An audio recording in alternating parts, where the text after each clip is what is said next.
Okay, to start off the sleeve, you need your pattern paper, you need your ruler, and you need your pencil. Now, on your pattern paper, from the edge here, I need you to square out about 30 centimeters. So here, from here to here, my distance here is about 30.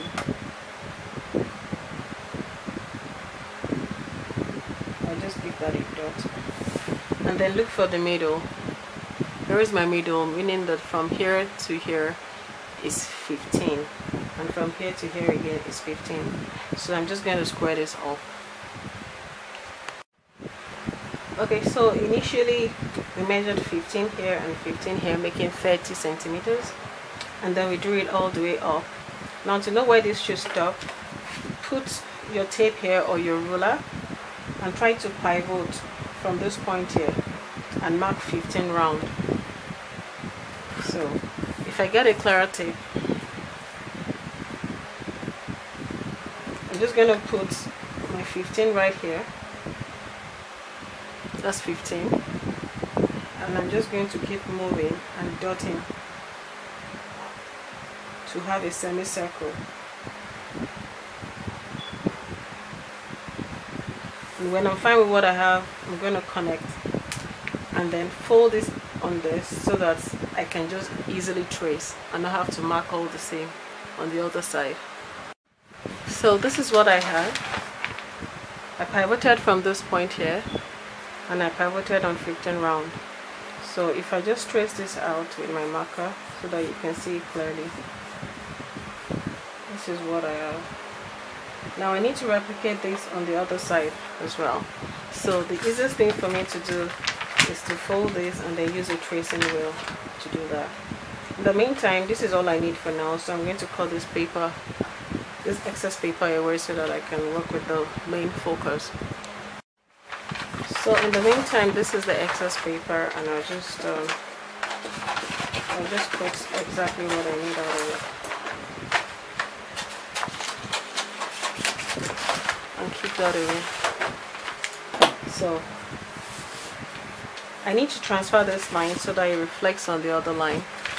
So I'm just going to grab my tracing wheel and I'm going to trace it out.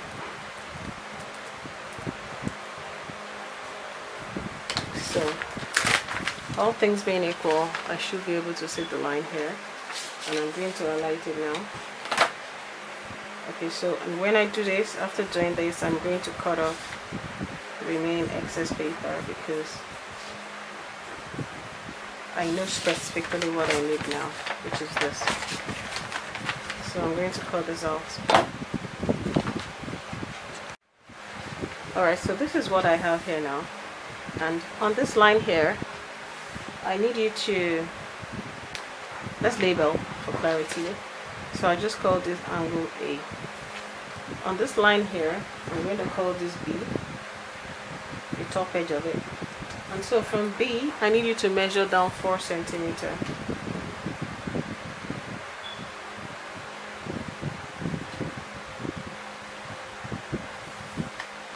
So I'm going to call that C. Now from A here,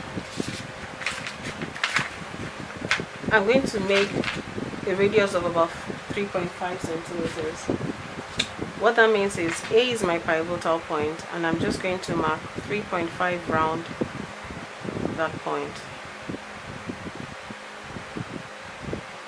Moving my tape this way, all the way.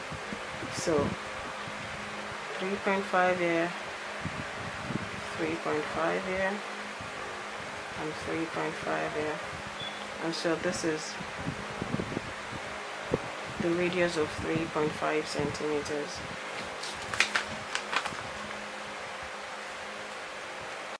So once again, let's label. We have A here, we have B here, we have C here. The distance between here and here is 4 centimeters. And so let's label this angle here our D. Now from D, I need you to measure about 1 centimeter, and then we'll call that E. Notice my tape is not lying flat, it is standing straight. So I'll call that E. And so we're going to connect E to C. Now the easiest way to connect this is to grab your curve. This is an armhole curve, and I'm just going to place it this way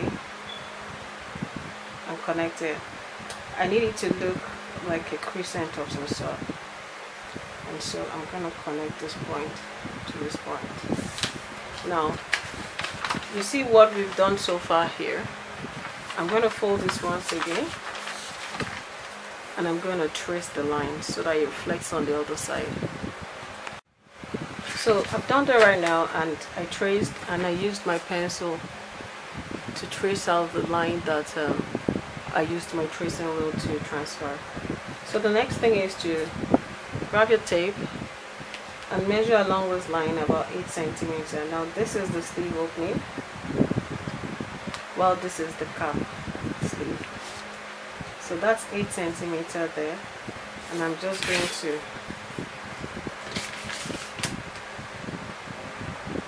spread that out like so. And so the next thing to do is to actually cut this out. Now the next thing to do is to cut this out. So I measured 8 centimeters up here, and then I spread it down here. And so this is what we need to prepare the sleeve. So you're going to have to cut out as many of this as possible and join them in preparation to insert into the bodies that you have made. So if we stopped labeling here at E, then we can call this our F, and we can call this point here our G. So I'm going to show you the cutting process. You need 16 pieces of this to make up for the sleeve. And when I say 16, I mean, first of all, 16 of the main fabric, and then you still need another one to turn it.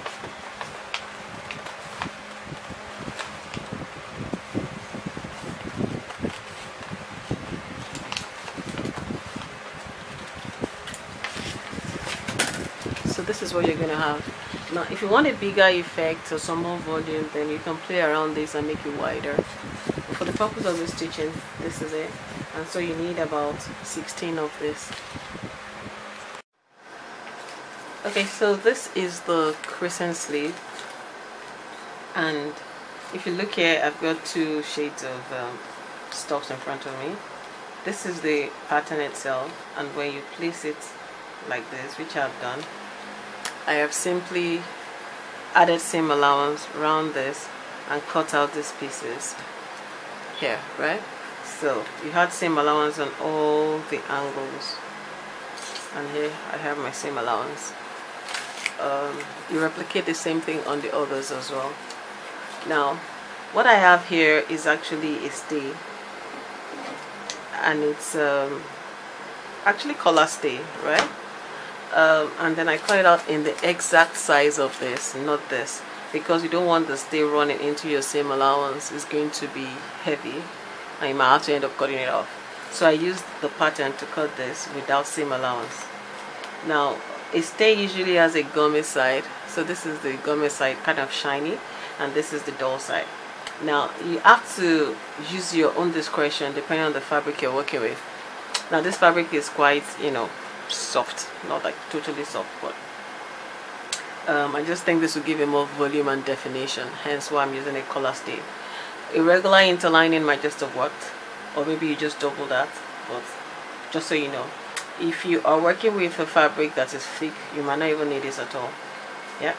So now let me show you the process of sewing this. So the process is very simple.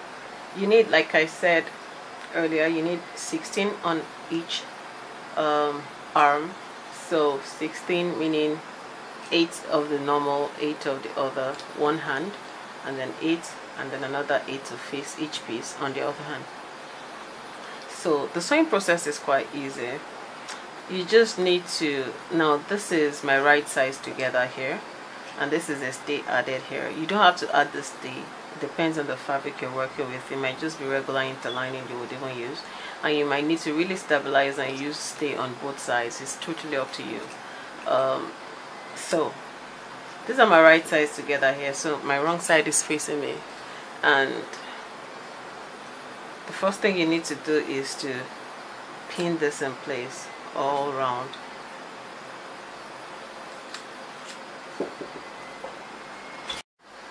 Okay, so here I've got a stay attached to this, and this has been pinned round. Now to sew this, you need to stop or start your sewing from about 1 centimeter into this edge, and then go round and stitch this to another 1 centimeter here. So we're not going to start from the tip, we're going to start from here, sew round, and then stop here. Now when we're done with that, we trim off this excess here, and then we flip this, and then we would have prepared this first piece.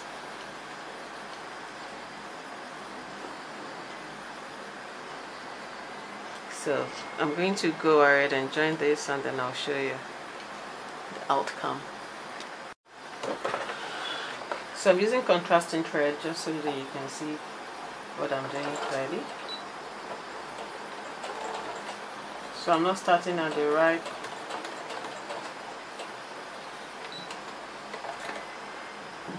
Put your needle down, turn this, place it down, and then continue sewing.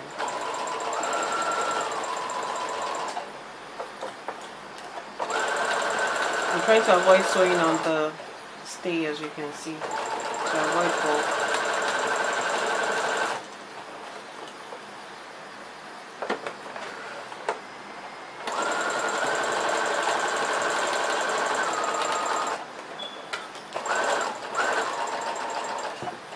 So we're going to get to the end right there.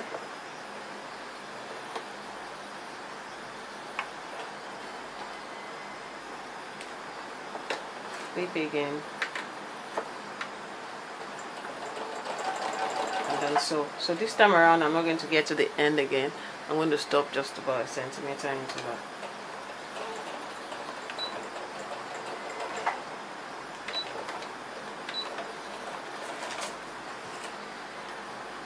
So the next thing to do is to trim this off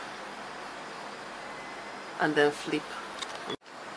So this is it, joined and trimmed off, and then the next thing to do is to flip inside out and then give it a nice press.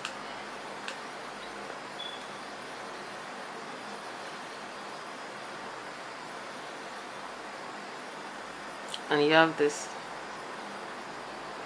slight opening right here on both sides. So what you need to do is you need to prepare all the 16 pieces for each arm this way and have them set, and then you then start joining each opening to the next layer. Alright, so see what we have here. We have 2 out of our remaining 8 pieces, and the next thing to do would be to grab these inside pieces and start joining them.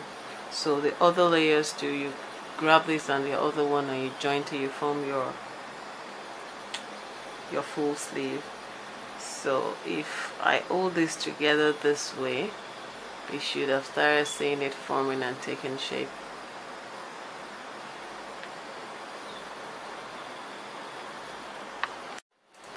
Okay, so I've tried to join the inside pieces together here, and this is what you have. You have it, you know, opening out this way. Now remember, we still have to tuck this into our armhole. Yeah, so when you're joining these 2 pieces, try to maintain that 1 centimeter gap before you start joining as well. So this is 1, this is 2, and you start joining. When you align them together, the inner pieces, that is, you start joining 1 centimeter from that same gap. Don't go all the way, and then go to the other side that way, so that it will give us enough room to collapse this. That 1 centimeter will be a good guide to sew right on when you're attaching to the sleeve, or you know, when you're finishing off on the main fabric or bodies that you have prepared. So that's it. The next thing to do is make the remaining crescents, sew them out this way, and then get ready to slot them into your bodies. Thank you.